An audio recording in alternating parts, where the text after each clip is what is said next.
रडू नको रडू, सांगितलंय.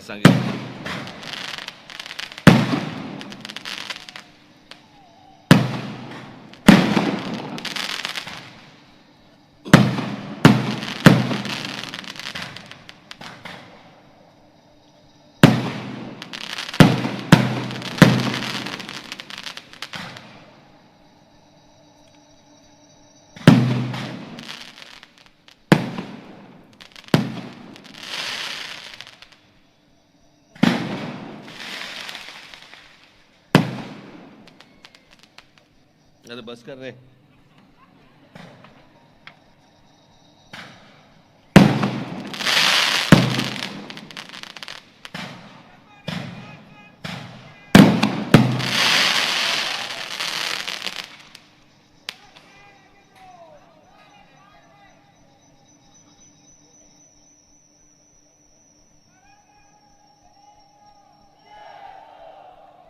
व्यासपीठावरती उपस्थित असलेले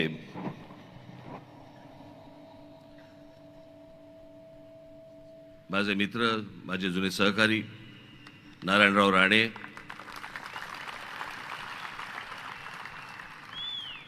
मान्यवर व्यासपीठ आणि माझ्या जमलेल्या सर्व हिंदू बांधवांनो, भगिनींनो आणि मातांनो,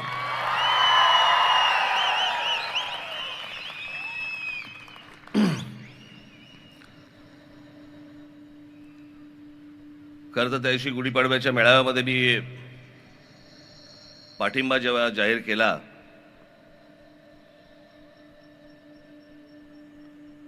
तेव्हा काही फारसं मनात नव्हतं की कुठे सभा घ्यायला लागतील.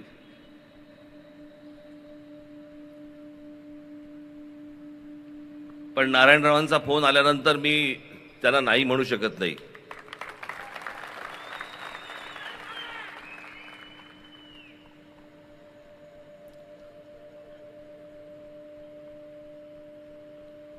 कारण मी संबंध सांभाळणारा माणूस आहे.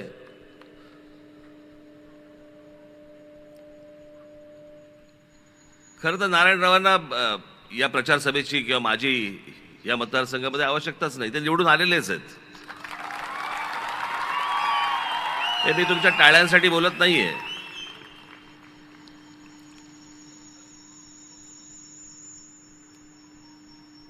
हा इतका सुंदर देखणा असा हा प्रदेश आहे. या प्रदेशामधली सिंधुदुर्ग रत्नागिरीमधली जनता सुजाण आहे.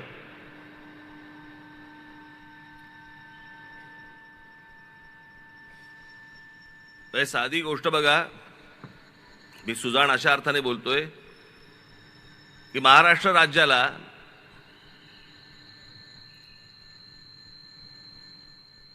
नऊ भारतरत्न आहेत. त्या 9 भारतरत्नांपैकी तुम्ही जर नीट काढलेत सगळे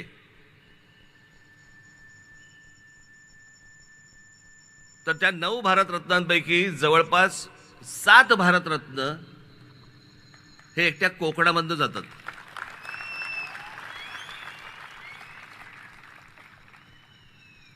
पावा काणे असतील, धोंडो केशव कर्वे असतील, विनोबा भावे असतील, सचिन तेंडुलकर असतील, लता मंगेशकर असतील, भीमसेन जोशी असतील, बाबासाहेब आंबेडकर, आमचे बाबासाहेब देखील इथले. त्यांचा जन्म इंदोरचा, पण सगळं काही झालं. आणि त्यातलं सगळ्यात महत्वाचं म्हणजे त्यातले 4 भारतरत्न हे एकट्या दापोलीतले आहेत.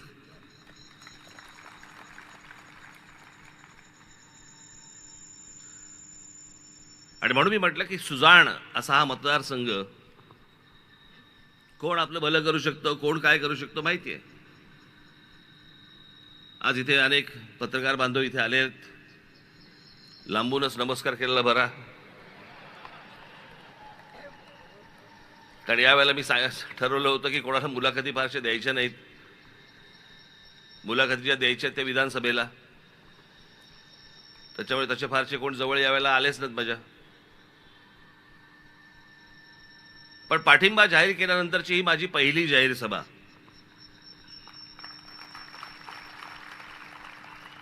आणि मग मी तो पाठिंबा का जाहीर केला, कशासाठी केला, हे मला असं वाटतं मी गुढीपाडव्याच्या सभेमध्ये मी सांगितलं होतं.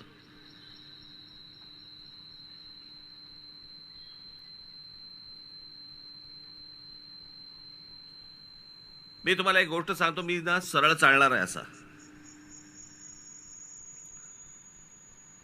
माझ्या माता भगिनींनी जरा कानात बोटं घालावीत, कारण मध्ये मध्ये आमच्यातले ठाकरे जेनेटिकली प्रॉब्लेम येतो.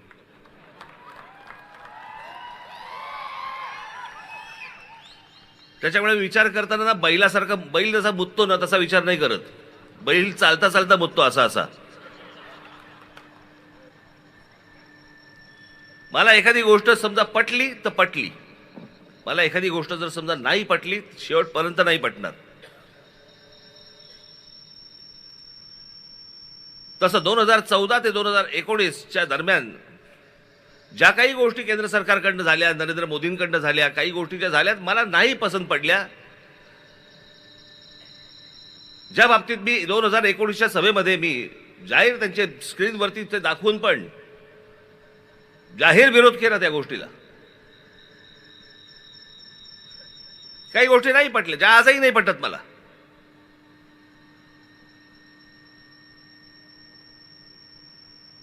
आणि मला असं वाटतं या बाबतीत आपण मोकळं असणं गरजेचं आहे की बाबा ही गोष्ट मला तुमची पटलेली नाहीये, या गोष्टी तुमच्या मला पटल्या.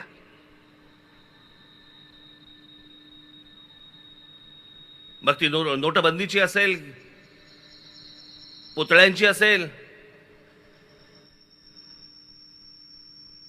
अनेक गोष्टींच्या असतील. ज्या गोष्टी नाही पटल्या नाही पटल्या, पण ज्या गोष्टी पटल्या त्याचं जाहीर कौतुक देखील करणारा माणूस मी आहे.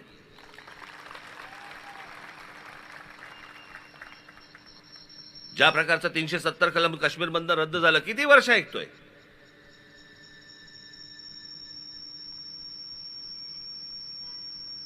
जेव्हापासून मला राजकारणाची समज आली, साधारणपणे तो काळ असेल एक 75चा वगैरे काळ असेल, ज्याला समज नसेल नाही म्हणणार मी, उमज म्हणेन मी, उमजलं ज्याला म्हणतो आपण. 75चा काळ असेल, आणीबाणीचा काळ. तेव्हापासून मी जे काही बघतोय किंवा त्याच्या अगोदरचं जे काही मी वाचलंय, 1947 साली ज्यावेळेला हा देश स्वतंत्र झाल्यानंतर पासूनची मी काही गोष्टी अनेक ज्या वाचल्या आहेत, तेव्हापासून सुरू आहे 370 कलम रद्द करा. आज नरेंद्र मोदींचं सरकार ज्यावेळेला आलं, नरेंद्र मोदींनी त्या काश्मीरमधलं 370 कलम रद्द केलं. 370 कलम रद्द काय होतं की आपल्या देशाचा एक भाग, पण तिथे तुम्ही 1 इंच जमीन विकत घेऊ शकत नाही. हे जे आजपर्यंत होतं हे नरेंद्र मोदींच्या सरकारमुळे झालं, हे तुम्हाला मान्य करावंच लागेल. याच्यासाठी किती वेळा मागण्या झाल्या, किती किती सरकारांनी सांगितल्या गोष्टी की आम्ही करू, कोणी केलं नाही.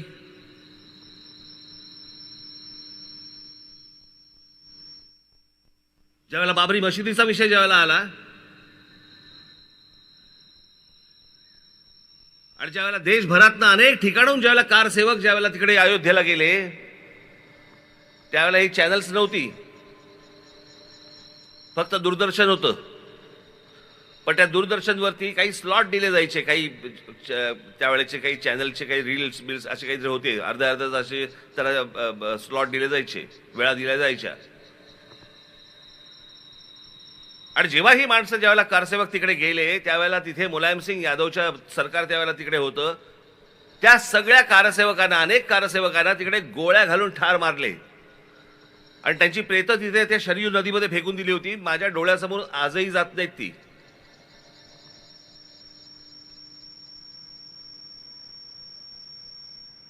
कोण कुठचा बाबर आणि कुठच्या बाबराला सांभाळणारे आमच्याकडच्या अवलादी.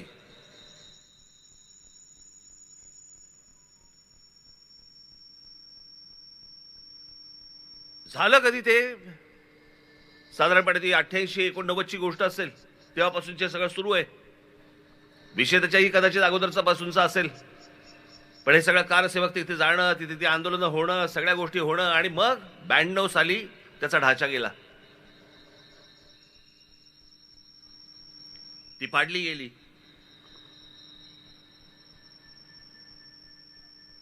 ब्याण्णव साली झालेली गोष्ट आहे ती, 92 साली. त्यावेळेला त्याच्या अगोदर ते सगळे कारसेवक जेव्हा मारले गेले, आणि आता नरेंद्र मोदींचं सरकार असताना कोर्टामधनं राम मंदिर बांधायची परवानगी मिळाली, आणि आज त्यातला पहिली फेज ज्याला आपण म्हणतो पहिला भाग राम मंदिराचा आज उभा राहिला, तिकडे रामलल्ला तिथे उभे राहिले, प्रतिष्ठापना झाली. जसं काश्मीरचं झालं तसं राम मंदिराचंच आहे. मी तुम्हाला निश्चित सांगतो की हे नरेंद्र मोदींचं सरकार आणि त्या काळातलं सुप्रीम कोर्ट यांच्यामुळे हे राम मंदिर उभं राहिलं आणि त्या कारसेवकांच्या आत्म्यांना शांती मिळाली.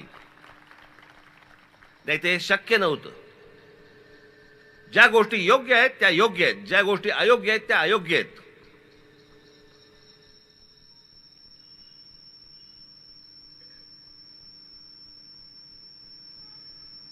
मित्राचीही खरपट्टी काढायला आपण मागे पुढे पाहता कामा नये आणि दुश्मनाची देखील स्तुती करताना मागे पुढे पाहता कामा नये.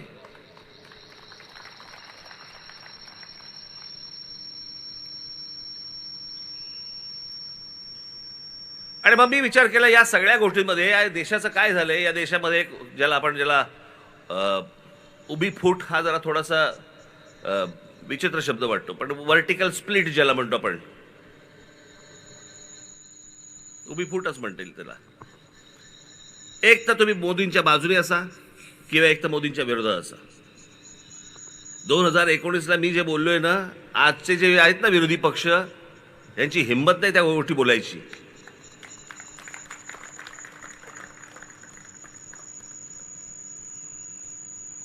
कारण माझा हेतू स्पष्ट होता, माझा उद्देश पूर्णपणे पारदर्शक होता. हे आताच्यांसारखं नाहीये माझं. मला मुख्यमंत्रीपद हवं होतं, मला मुख्यमंत्रीपद दिलं नाही. मला ही गोष्ट हवी होती, मला ती गोष्ट दिली नाही म्हणून मी विरोधात. मी नव्हतो तसा. मला भूमिका नाही पटली म्हणून मी विरोधात केला.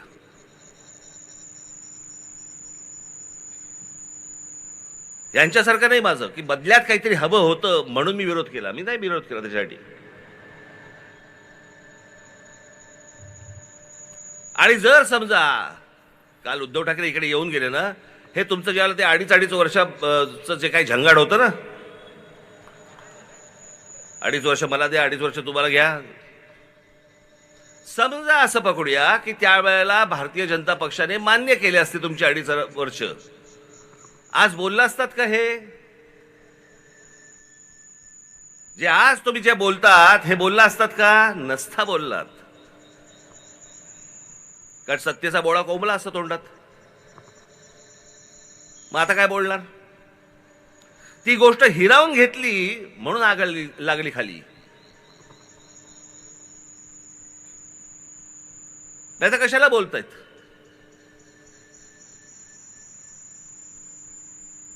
काल इकडे येऊन त्यांनी सांगितलं की म्हणे काय कोकणामधले उद्योगधंदे हे गुजरातला जात आहेत. वा रे वा. 2014 ते 2019 त्यांच्याबरोबर सत्तेत बसला होतात तुम्ही. 2019 ते आता किती, 2020 22 ते काय जे असेल ते काय 23, तेव्हा तुम्ही मुख्यमंत्री होतात. म्हणजे या महाराष्ट्रामधल्या गेल्या 10 वर्षातली 7.5 वर्ष उद्धव ठाकरे सत्तेमध्ये होते. का गेले उद्योगधंदे बाहेर? का नाही विरोध केला तुम्ही? उद्योगधंदा आला की यांचा खासदार विरोध करणार, आमदार पाठिंबा देणार.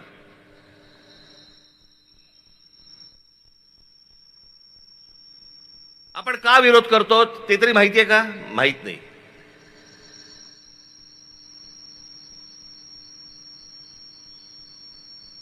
जैतापूरचा अणुऊर्जा प्रकल्प कोकणाचा नाश होईल. तिथे जर समजा स्फोट झाला तर काय होईल हे चालन तुमच्या समोर. मी बरोबर बोलतोय? बरोबर ना? त्याचा स्फोट झाला तर काय होईल? मी एक यादी वाचून दाखवतो.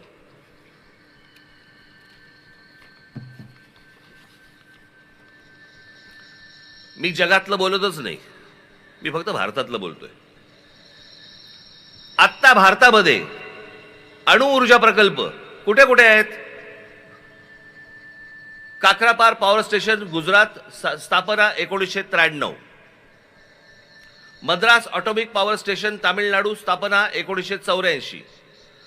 नारोरा ऑटॉमिक पॉवर स्टेशन उत्तर प्रदेश स्थापना 1991, काजगा ऑटॉमिक पॉवर स्टेशन कर्नाटक स्थापना 2000, राजस्थान ऑटॉमिक पॉवर स्टेशन 1980, तारापूर अणुऊर्जा प्रकल्प महाराष्ट्र 1969, कुंदकुलम अणुऊर्जा प्रकल्प तामिळनाडू 2013, एवढे अणुऊर्जा प्रकल्प आत्ता भारतामध्ये आहेत.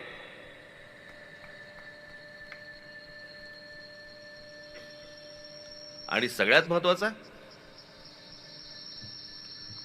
की उद्या जर स्फोट झाला तर किती माणसं कोकणामध्ये मरतील, यांची चिंता वाढणाऱ्यांना हे माहित नाही का की भाभा ऑटॉमिक रिसर्च सेंटर हे मुंबईत आहे.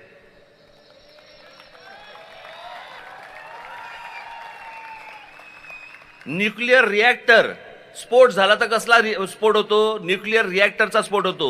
न्यूक्लिअर रिॲक्टर मुंबईत आहे.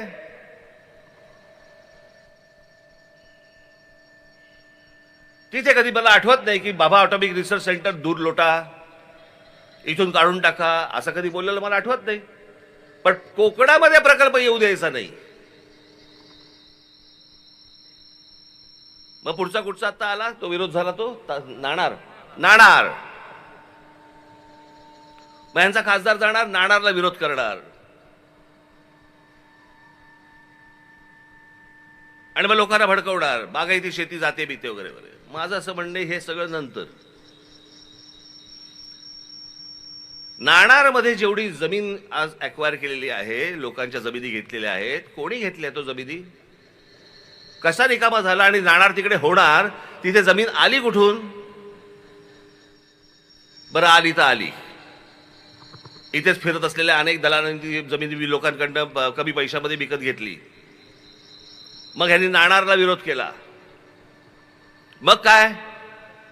मग मुख्यमंत्री झाल्यावर त्यांनी सांगितलं काय, बारसू प्रकल्पाचं नवीन नाव ठेवायचं असेल तर बारसू करावं लागतं. आता म्हणे बारसूला हलवा. मग बारसूला म्हणे तिकडे 5000 एकर जमीन तिकडे सापडली. आता बारसू 5000 एकर जमीन सापडली कशी? म्हणजे कोणीतरी घेऊन ठेवली होती. बाबांनो, मी तुम्हाला जे सांगतोय ना, हे फक्त वरवर पकडू नका. याच्यामध्ये हे सगळे जमिनीचे व्यवहार आहेत. यांच्याच लोकांनी घेऊन ठेवलेल्या सगळ्या जमिनी, हे प्रकल्प आणायचा नाही आणायचा हे सगळं ठरवायचं. मग जिथे जमिनी घेऊन ठेवलेल्या आहेत तिथे जास्ती मुलांनी सरकार जास्ती पैसे देतं. म्हणजे तुमच्याकडनं 10 रुपयाला घ्यायची गोष्ट आणि सरकारकडनं 200 रुपये घ्यायचे. हे सगळे धंदे इथे कोकणामध्ये सुरू आहेत. आणि याच्यासाठी म्हणून पहिल्यांदा प्रकल्प थांबवायचा, जमिनीची किंमत वाढवायची, मग त्याच्यानंतर ह्या सगळ्या गोष्टी करायच्या. हे सगळे धंदे इकडचे, हे सगळे आता लोकप्रतिनिधी आहेत ना, हे खासदार हा इथला, यांचे हे सगळे प्रकार सुरू आहेत. याला बळी पडायचंय तुम्हाला?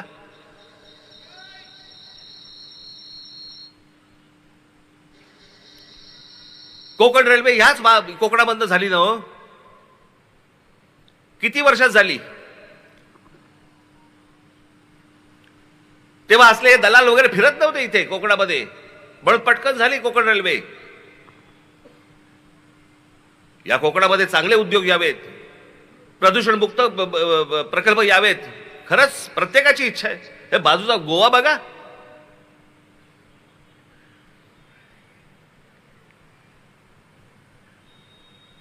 अख्खं जग तिकडे जातं, जग.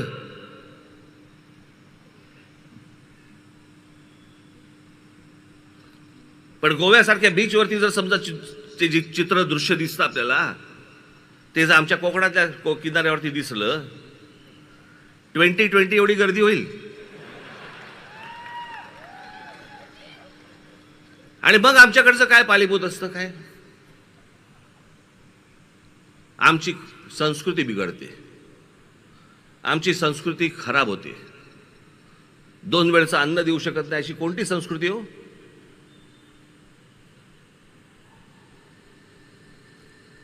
इकडची संस्कृती खराब, इकडची संस्कृती मोठी.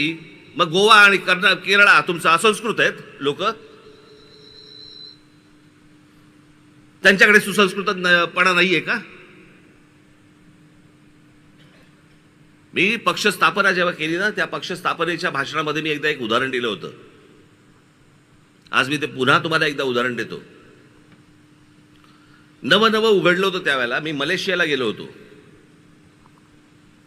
आणि मलेशियाला गेलो असताना तिकडे एक जेंटिंग हायलँड नावाची एक जागा आहे. आता अनेक लोक गेली असतील. मी जेव्हा गेलो त्यावेळेला एक हॉटेल होतं फक्त तिकडे. म्हणजे साधारणपणे किती अंतर असेल पकडूया आपण, मुंबई ते माथेरान एवढं अंतर आहे. तिथे पोहोचलो आम्ही.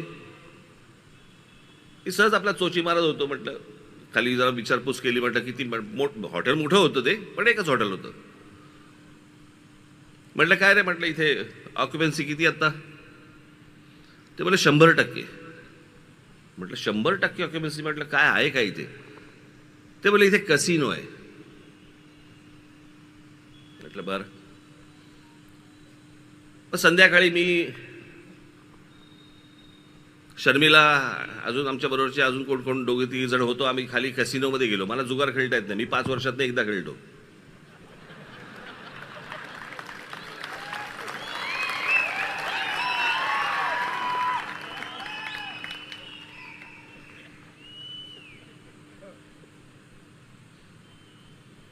मग तिकडे आतमध्ये गेलो. ते काय ते भिंगऱ्या फिरवत होते सगळे. काय काय काय काय काय काय कोण काय बसले होते काय.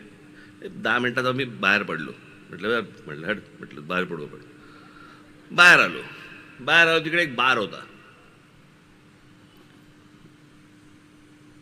म्हणजे काय सांगायला नको ना. हा आपला तिथे बसलो आणि माझं सहज असं वरती लक्ष गेलं. तिथे एवढी मोठी एक पाटी लिहिली होती. एवढी मोठी पाटी होती त्या बारमध्ये. आणि त्याच्यावरती लिहिलं होतं, मुस्लिम्स आर नॉट अलाउड. मुसलमानांना येथे परवानगी नाही. आता तुम्हाला गंमत सांगतो. मलेशिया हा देश मुस्लिम देश आहे. म्हणजे विचार करा. आता हा जसा एक हिंदूंचा देश आहे म्हणून आपण मान्य करतो, बरोबर आहे, असं बोलतो आपण.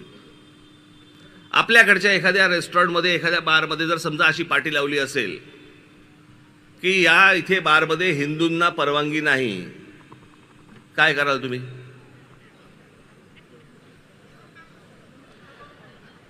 फोडून टाकू, म्हणजे पिऊन फोडून टाकू ना.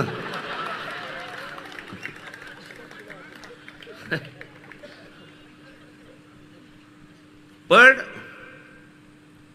मी त्याला विचारलं, म्हटलं हे कशासाठी? तो बोलला की मुस्लिम धर्मामध्ये दारू पिणं काय चुकीचं मानतात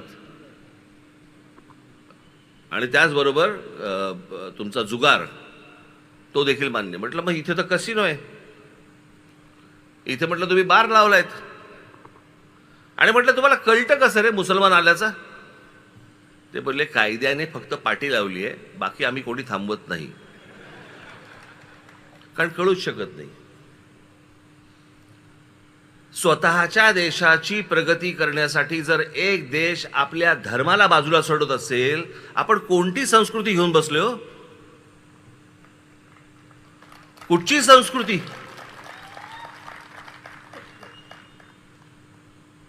आणि मग आपला जो काय बाणा म्हणू आपण की बाय इथे आम्ही या गोष्टी होऊ देणार नाही, आम्ही ही गोष्ट होऊ देणार नाही, आम्ही ती गोष्ट होऊ देणार नाही. बाकीची राज्य पुढे चालली आहेत.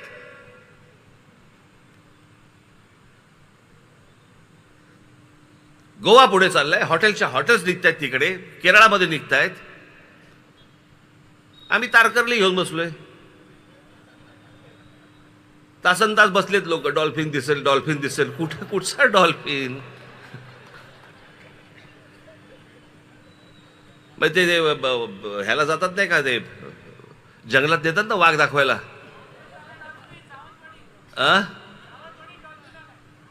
सावंतवाडीत डॉल्फिन आलाय.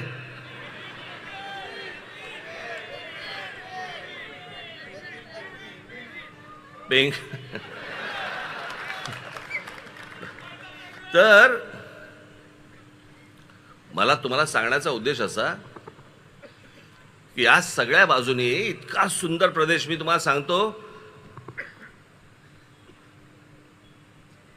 म्हणजे आपल्या कोकणामधला हा संपूर्ण प्रदेश आपला जो आहे ना, त्याला जैवविविधता म्हणतात त्याला. इतक्या वेगवेगळ्या प्रकारची झाडं, पानं, फुलं, या सगळ्या गोष्टी, त्याच्यामध्ये वेगवेगळ्या प्रकारचे पक्षी, प्राणी, असं हे संपूर्ण आपला जो काय म्हणतो सह्याद्रीची रेंज आहे ना, ही आपली अख्खं सगळं जे आहे ना, खास करून हा सगळा प्रदेश, सिंधुदुर्ग, रत्नागिरी, हा सगळा प्रदेश, हा 2 नंबरला येतो जगात, 2 नंबरला. अमेझॉनच्या जंगलानंतर हा प्रदेश येतो. आणि या प्रदेशाचं आम्ही काय करतो? काही नाही. पावसाळ्याच्या दिवसामध्ये इथे फक्त लोक येतात, गाड्या लावतात, धबधब्याखाली उभे राहतात. हा इतका सुंदर प्रदेश व्हायला पाहिजे, ह्याच्यामध्ये इतक्या प्रकारच्या गोष्टी यायला पाहिजेत. खरं तर बाकीचे कारखाने सोडून, नारायणराव, माझी तर इच्छा फक्त हॉटेल्स आणा इथे आणि इंग्लिश स्पीकिंग कोचिंग क्लासेस आणा.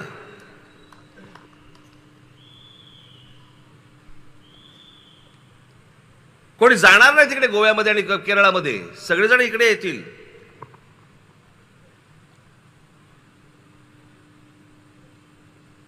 जेवढा वेळ मिळाला, मला अजूनही आठवतंय नारायणरावांचा 6 महिने मिळाले होते मुख्यमंत्री पदाचे.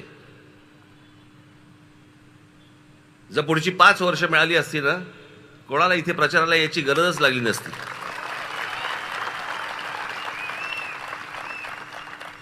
झपाटल्यासारखं काम करणं आणि कामाचा सपाटा लावणं हे काय असतं ना, हे नारायणरावांकडे बघून तुम्हाला कळेल. मी विनाकारण कोणाची स्तुती करण्यातला माणूस नाही आहे मी. मला आजही आठवते, नेहमी बाळासाहेब सांगायचे आम्हाला, आम्ही कधी गप्पा मारत असायचो ना, मला ते सांगायचे, अंतुलेनंतर जर कामाचा कोणी जर वाघ बघितला असेल, सपाटा बघितला असेल, बोले आपले नारायणराव आहेत.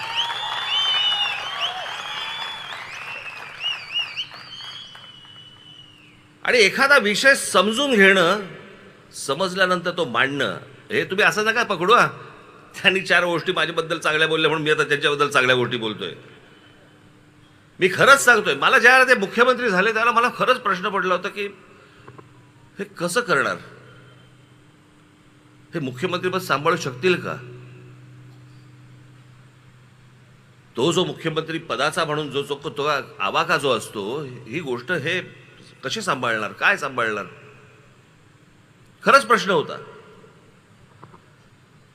पण त्यांनी ज्या प्रकारचं मुख्यमंत्रीपद त्यांनी जे हाताळलं किंवा हाकलं म्हणूया, हे भल्या भल्यानं नाही जमले. मी तुम्हाला एक उत्तम उदाहरण म्हणून मी तुम्हाला सांगतो, उत्तम उदाहरण. माझ्याबरोबर इथं आमचे अनिल शिदोरे आले असतील. कुठे आहेत? आलेत का? कुठे आली आहेत? नारायणराव, तुम्ही कदाचित विसरून गेला असाल ही गोष्ट. हे आमचे अनिल शिदोरे एके दिवशी आपले मोठी संस्था, आपले अभयभंग माहिती आहेत ना तुम्हाला, सामाजिक संस्था ज्यांची आहे अभयभंग, या अभयभंगांना घेऊन हे आमचे अनिल शिदोरे एके दिवशी नारायणराव मुख्यमंत्री असताना त्यांच्याकडे गेले. सभागृह चालू होतं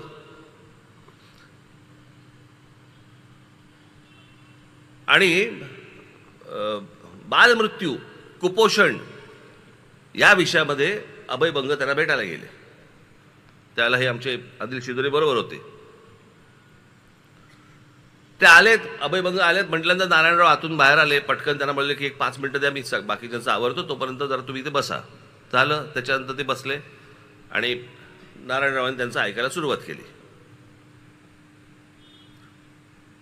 बालमृत्यू, कुपोषित बालक हा विषय अभयभंग नारायणरावांना समजून सांगत होते. नारायणराव ऐकत होते. विरोधी पक्ष असतो ना, विरोधी पक्ष नेते असताना.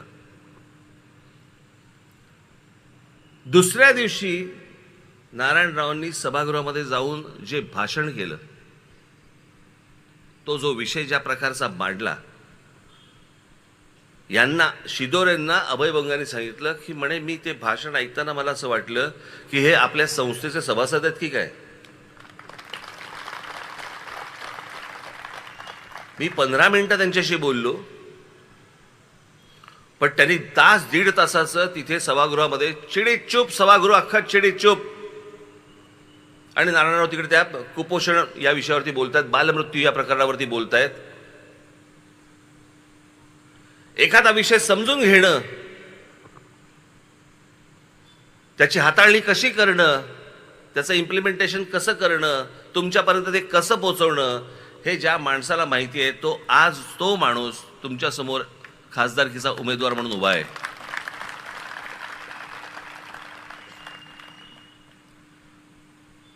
माझी सिंधुदुर्ग आणि रत्नागिरीच्या माझ्या सर्व माता भगिनींना माझी विनंती आहे, हात जोडून विनंती आहे,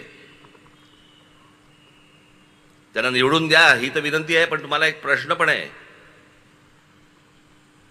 नुसताच बाकड्यावर जाऊन बसणारा खासदार पाहिजे का केंद्रामध्ये मंत्री होऊन कोकणाचा विकास करणारा तुम्हाला उमेदवार पाहिजे?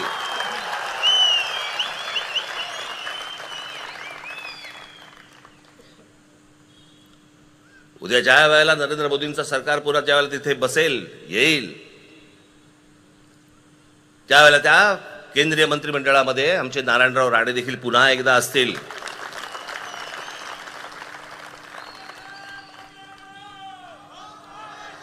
या कोकणा संदर्भातल्या माझे जे काही मतं आहेत, माझी जे काही स्वप्न आहेत, मला जे काही म्हणायचं आहे, मी अनेक गोष्टी त्यांच्यापर्यंत पोहोचवणार आणि त्यांच्याकडे गेल्यानंतर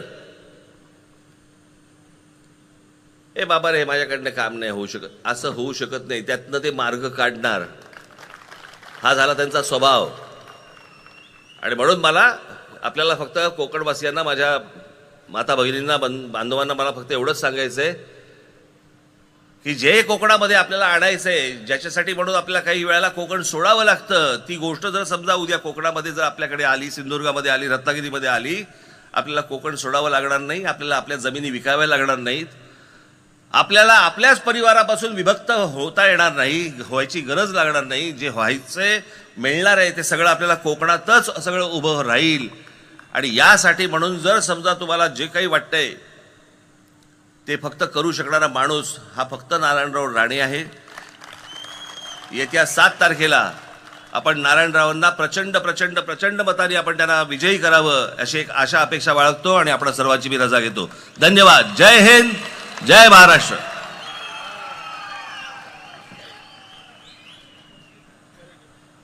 अशाच ताज्या बातम्यांसाठी बेल आयकॉन दाबून चॅनलला सबस्क्राईब करा. धन्यवाद.